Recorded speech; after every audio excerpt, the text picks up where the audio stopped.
Ah, saya Johannes Tarigan dan saya pendeta, tapi saya juga ketua organisasi. Dan hari ini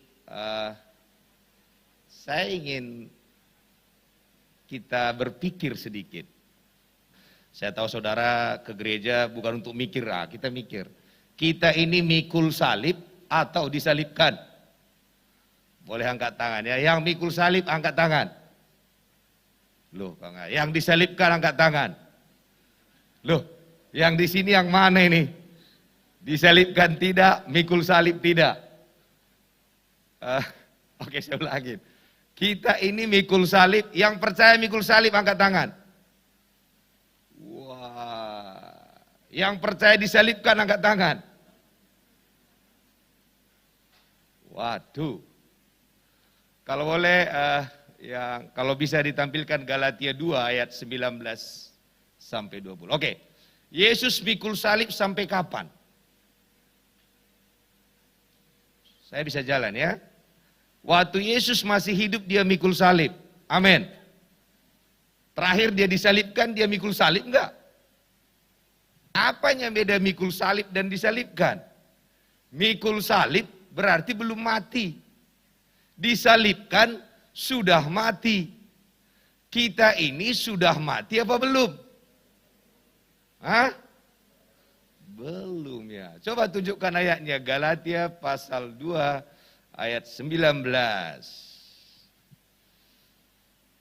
Saudara, sebab aku telah mati. Bilang kiri kanan, aku telah mati. Loh, halo. Jadi gimana ini? Karena ada lagu kita, ku telah mati. Loh, apa yang mati? Hanya orang hidup yang mikul salib. Kalau nggak percaya, nanti ada orang mati, coba kalian suruh dia mikul salib. Pertanyaannya, kita masih hidup atau mati? Bingung kan? Tapi nggak apa-apa, jam 8 saya selesai. Nggak akan lama kebingungan saudara. Tapi kalau saudara mikul salib, capek nggak? Capek. Ngikut Tuhan capek nggak? Yuk, kalau ngikut Tuhan pun capek, ngapain ngikut Tuhan? Jangan-jangan kita salah pikul. Mulai mikir ya, makanya saya khotbah pikir, tapi nggak lama. Jadi saudara nggak akan lama mikirnya juga. Saya sama Pak Pilemon satu kelas, satu angkatan kami. Jadi kawan lama.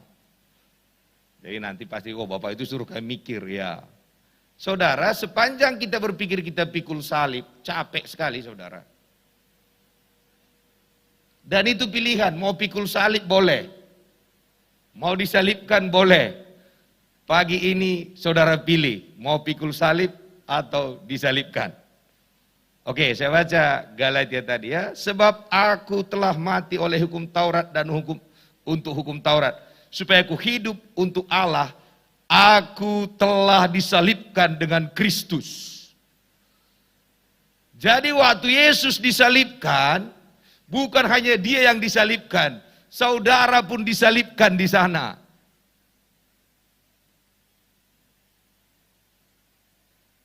Bilang amin lah saudara. Kalau saudara belum tersalib di sana, tak ada alasan dia tinggal dalam diri saudara. Kenapa dia bisa tinggal? Karena kita sudah dibeli. Di mana di kayu salib itu? Jelas dikatakan kan, aku telah disalibkan dengan Kristus. Jadi bukan dikatakan aku telah mikul salib dengan Kristus. Tapi kan Yesus bilang pikul salib waktu dia masih hidup. Dia ngomong itu waktu dia mau disalibkan. Hari ini yang kita terima, Yesus yang di kandang domba, Yesus yang disalibkan, atau Yesus yang sudah bangkit. Kalau bahasa Ibrani, dak kubutu-butu itu kan enggak. Jadi yang kita terima bukan Yesus yang di kandang domba, bukan Yesus juga yang disalibkan. Yang kita terima, Yesus yang sudah mengalahkan maut.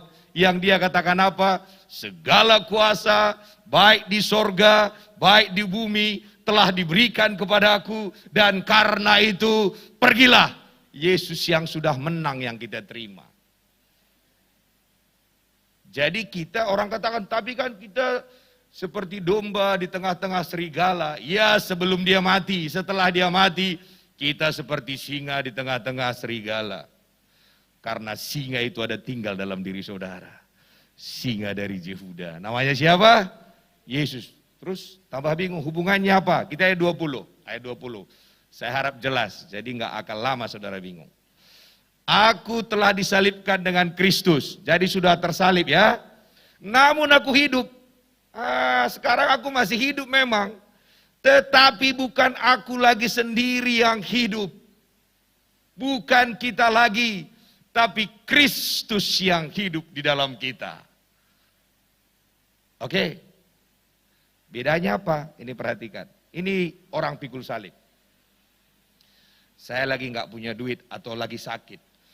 Tuhan, sembuhkan aku Tuhan, sembuhkan aku Tuhan, sembuhkan aku Tuhan. Di sini disembuhkan. Saat ini dia merdeka kan? Setelah itu pikul salib lagi. Apalagi pikul salibnya? Jodoh Tuhan, jodoh Tuhan, jodoh. Ternyata jodohnya agak lama. Lama kali pikul salibnya. Baru dijawab lagi. Kalau kayak gini capek saudara. Capek sekali. Jadi gimana? Waktu saya nggak punya uang, saya nggak entertain dompet saya. Saya bilang, aku nggak punya uang aja, aku telah mati. Terus uangnya, Yesus yang hidup dalam diriku. Jadi dompetnya adalah dompetku. Nggak mau ya? Loh, amin ya. Yesus di mana sekarang? Di hati kita, yang hidup dalam diri kita siapa? Yesus. Karena itu kalau saudara masih pengen mikul salib boleh. Jadi kalau Pak Jo nggak punya duit bagaimana? Kalau kulihat dompetku nggak ada uang, nggak kulihat lagi dompetku. Kau telah mati, orang mati tak punya duit. Dompetku adalah dompet Yesus. Bilang amin. Kalau saudara nggak mau ya nggak apa-apalah. Aku aja. Gimana kalau tubuh saya sakit?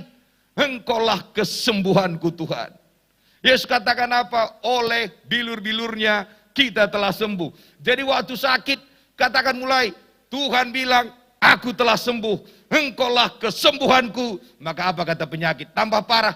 Jangan dengarkan omongan orang mati. Jangan entertain itu. Maka dalam buku Kolose dikatakan, matikanlah segala kedagingan itu. Cara matikannya gimana? Ini saya kasih ilustrasi ini kan pas.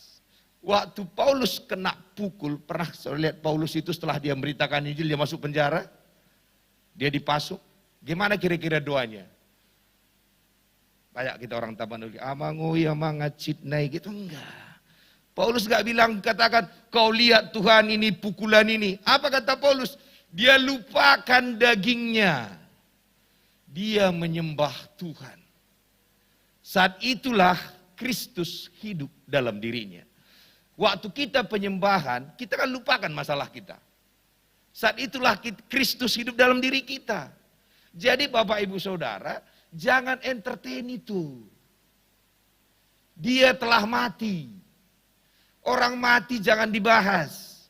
Jadi kalau saudara bilang sakit hati, jangan mau sakit hati. Sakit hati itu pilihan. Yesus gak pernah katakan, maka sakit hatilah Tuhan Yesus. Enggak pernah. Jadi kalau saudara sakit hati, udah pasti bukan Yesus yang hidup. Dirimu yang hidup, yang telah disalibkan itu.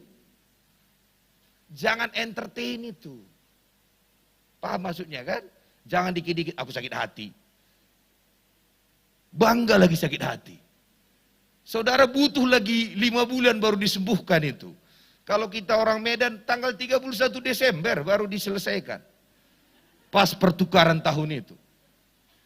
Jangan lagi entertain. Karena yang hidup dalam diri kita bukan kita lagi. Kristus yang hidup. Jangan lagi bahas diri kita. Bahas Yesus saja. Jangan bahas orang mati. Ini dikit-dikit daging kita ini nggak ada puasnya. Maka dikatakan matikanlah itu. Boleh nggak baca Galatia 5 ayat 24? Wah, ternyata saya banyak waktu saya khotbah. Saya harap jelas ini. Setelah ini saudara nggak ada lagi mikul salib. Karena kita memang nggak mikul salib lagi. Galatia 5:24. Bah, penyembahan berhala katanya. Ayat 24. Barang siapa menjadi milik Kristus Yesus. Siapa sini milik Kristus Yesus? Angkat tangan. Apa katanya? Kita baca, 1, 2, 3. Ia telah menyalibkan daging dengan segala hawa nafsu dan keinginannya. Jadi waktu dia ada, salibkan dia. Dibilangnya, kau miskin, salibkan itu, yang hidup adalah Yesus. Satu kapal kita ini. Oke, supaya jangan nanti kita beda kapal. Saya lihat lagi ilustrasi yang satu ini, saudara akan paham juga. Saya harap banyak ilustrasi, saudara paham. Karena saya pengen saudara pulang dari sini, saudara merdeka. Karena bukan miskin saudara lagi, miskin saudara sudah diselesaikan di kayu salib. Amin. Penyakit saudara sudah diselesaikan di kayu salib. Rasa tertolak diselesaikan di kayu salib. Yang hidup dalam diri saudara adalah Yesus sendiri. Karena itu bahas saja tentang Yesus. Saudara, waktu orang Israel kena patok ular. Ingat waktu dia kena patok ular? Kenapa mereka kena patok ular? Mereka bersungut-sungut. Ini pelajaran bagi kita. Tuhan pun tak sanggup disungut-sungutin. Apalagi suami saudara. Yang membuat orang Israel tidak sampai ke tanah perjanjian hanya satu dosa. Dosanya apa? Berkokok. Kok begini? Kok begitu? Kok? Yang kayak gini gampang kena flu burung. Jangan suka berkokok. Bilang kiri kanan, jangan suka berkokok. Lawan berkokok apa? Mengucap syukur. Dalam segala hal. Jadi jangan-jangan waktu saudara ketemu orang, jeleknya aja yang saudara lihat. Jadi waktu itu mereka kena patok ular. Perhatikan, waktu kena patok ular, saya kena patok ular nih. Tangan saya. Saya boleh berdoa, Tuhan sembuhkan, Tuhan sembuhkan. Mati enggak saya? Mati. Lihat Tuhan, aku udah salah, Tuhan udah salah aku Tuhan. Mati. Yang sembuh adalah waktu orang melihat ular tembaga. Tadi penyakit di sini kan? Penyakit di sini, obatnya di mana? Di sono. Ini enggak penyakit kita di sini yang kita bawa. Ini loh Tuhan, ini. Yang saudara lihat penyakit saudara kok.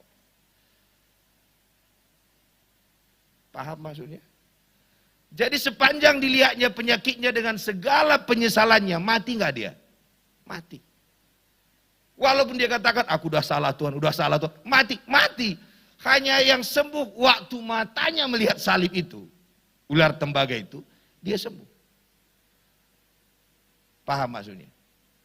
Jadi hari ini kalau saudara sakit, jangan itu lihat. Lihat kesembuhan di kayu salib. Amin. Saudara nggak punya duit, jangan lihat dompetmu, lihat kekayaan Tuhan yang luar biasa itu. Yang jago melakukan ini adalah Raja Daud. Coba baca Mazmur 27. Oh, jadi banyak ayat. Tapi sudah mulai satu kapal kita. Jadi kita ini disalibkan atau pikul salib? Wah, belum jawab juga. Ya terserahlah, kalau saudara pengen pikul salib pulang saya ini pikul lah. Tapi capek pikul salib itu. Startnya kehidupan Kristus. Mazmur 27. Dar. Oke. Perhatikan. Waktu Daud merasa gelap, enggak dikatakannya di mana lilin, di mana lilin. Dia gelap-gelap ini. Enggak dilihatnya di mana lilin. Apa katanya? Tuhanlah terangku. Coba, suka-suka Daud. Dibuatnya Tuhan berubah menjadi terang. Paham enggak maksudnya? Oke, selanjutnya dia lagi ketakutan. Apalagi katanya, Tuhanlah kota bentengku, benteng hidupku. Berarti berubah jadi apa? Benteng. Ngerti enggak maksudnya? Terus apalagi katanya? Dia berubah, ayat 5 coba. Dia berubah jadi pondok. Sejak kapan lagi Tuhan berubah jadi pondok? Ia melindungi aku dalam pondoknya. Coba. Pernah kalian lihat di mana pondoknya Tuhan? Ini suka-suka Raja Daud.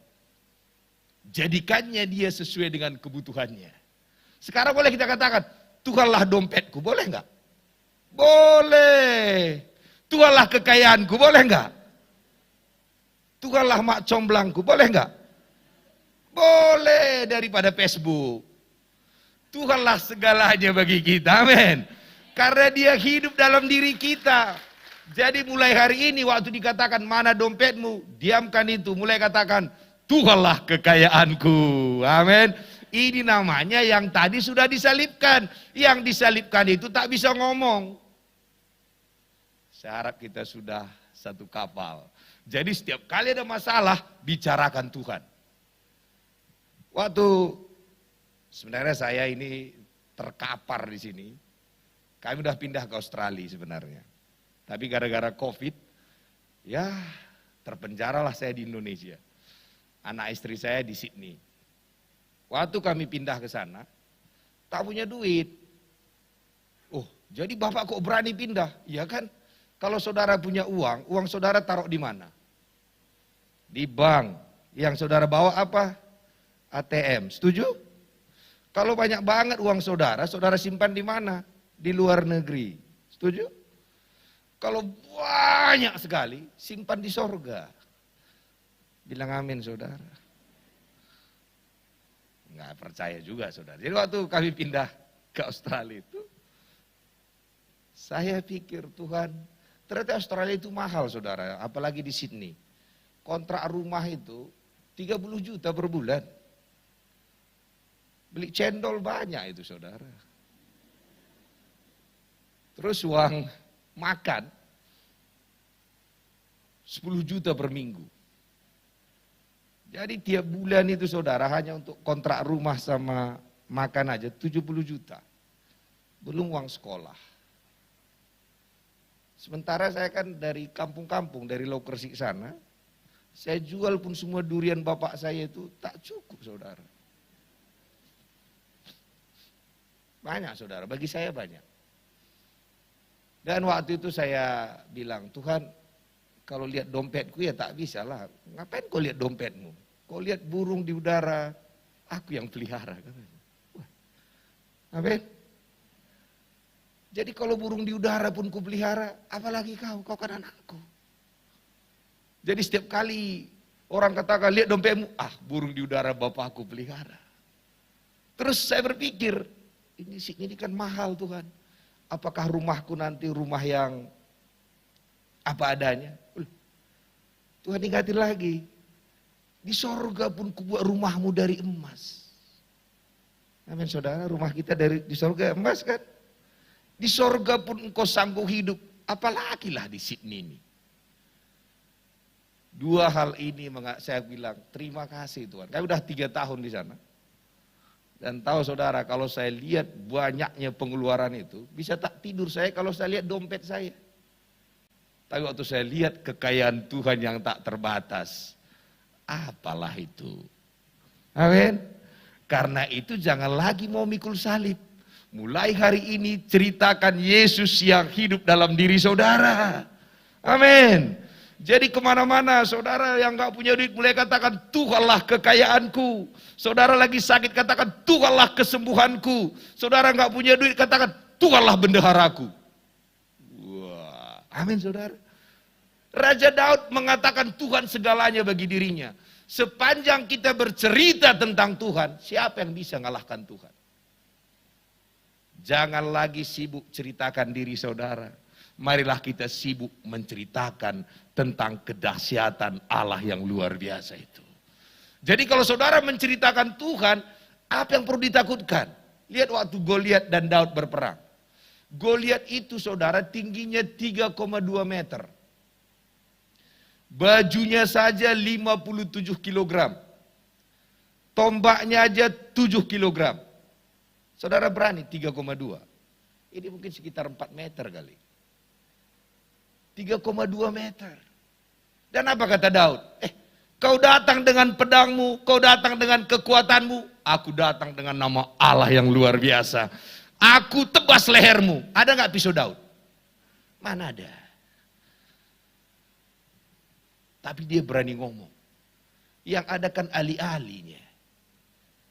Tapi kita suka berdoa begini waktu lihat Goliat. Ada Goliat, Tuhan, haleluya, besar sekali Tuhan. Tak tertahan lagi nih Tuhan. Sampai kapan, haleluya, terakhir angkat aku Tuhan. Ini penyembahan juga, tapi penyembahan dalam kekalahan. Karena itu jangan lihat Goliat yang besar, jangan juga lihat diri saudara yang kecil. Lihat siapa yang bersama dengan saudara. Itu jauh lebih besar daripada segala-galanya. Jadi jangan ceritakan musuhmu, jangan ceritakan dirimu, ceritakan Yesus yang hebat itu. Dan kalau kita mengandalkan Tuhan, siapa yang sanggup mengalahkan Tuhan? Maka waktu Raja Daud melihat Goliat, siapa yang ngejar? Daud yang ngejar. Padahal dia hanya punya ali-ali doang. Tapi dapat nggak pisau dia? Dapat. Pisau siapa yang dapat? Pedang Goliat. Kalau anak Tuhan nggak memberkati saudara, orang luar juga bisa. Tahu saudara, pedang itu pedang Goliat sendiri. Itu yang dipakai memenggal kepala Goliat itu. Dan bagian kita apa? Memperkatakan Tuhan. Kenapa Daud ngomong dulu? Ini penting, 10 menit lagi. Saudara, orang itu pacaran karena jatuh cinta atau karena ngomong? Ayo jawab, boleh dijawab. Orang itu pacaran karena jatuh cinta atau karena ngomong?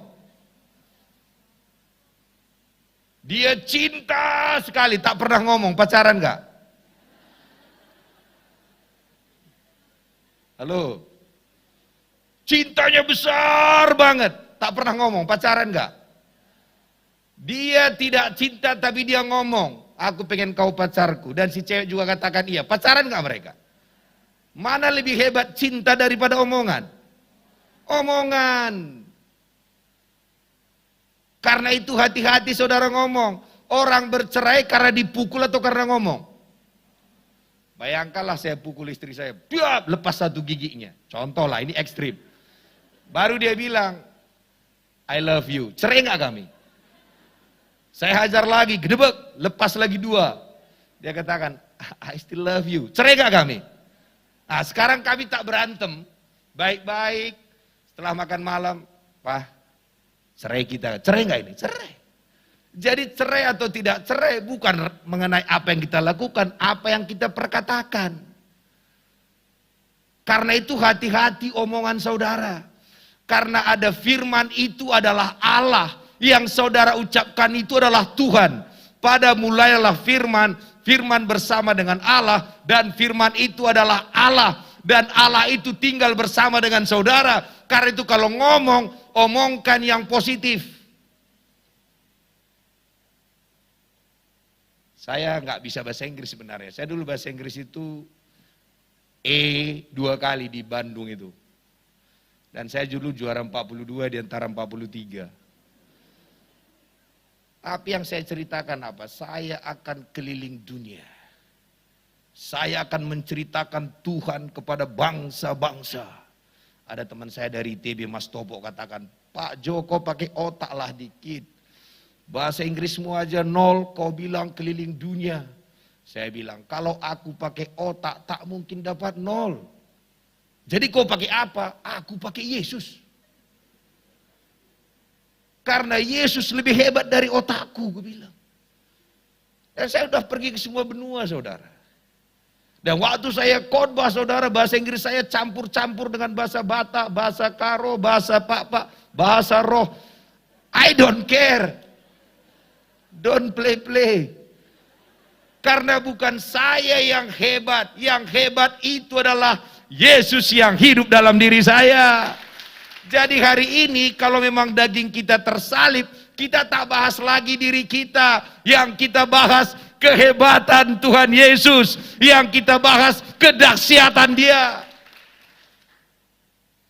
Jadi saya keliling dunia, saya khotbah di mana-mana. Dan saya khotbah bahasa Inggris. Dulu, kenapa hati-hati ngomong?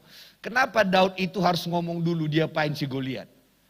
Dia harus ngomong dulu, nanti kupotong lehermu. Setelah itu burung-burung akan makan bangkaimu. Dia omongkan dulu. Dan omongannya itu adalah firman Allah. hari ini juga apa yang saudara ucapkan, itu akan jadi. Kenapa kita merdeka? Ayo, kenapa kita merdeka? Gak pernah mikir kita kan? Kenapa kita merdeka? Kapan kita rayakan hari kemerdekaan kita? Kenapa 17 Agustus? Karena Soekarno, presiden ngomong pada saat itu. Kalau dia diam, tak ada yang merdeka. Dia mengatakan, kami bangsa Indonesia menyatakan dengan ini kemerdekaannya. Perkataan dia itulah dasar kemerdekaan kita. Amin.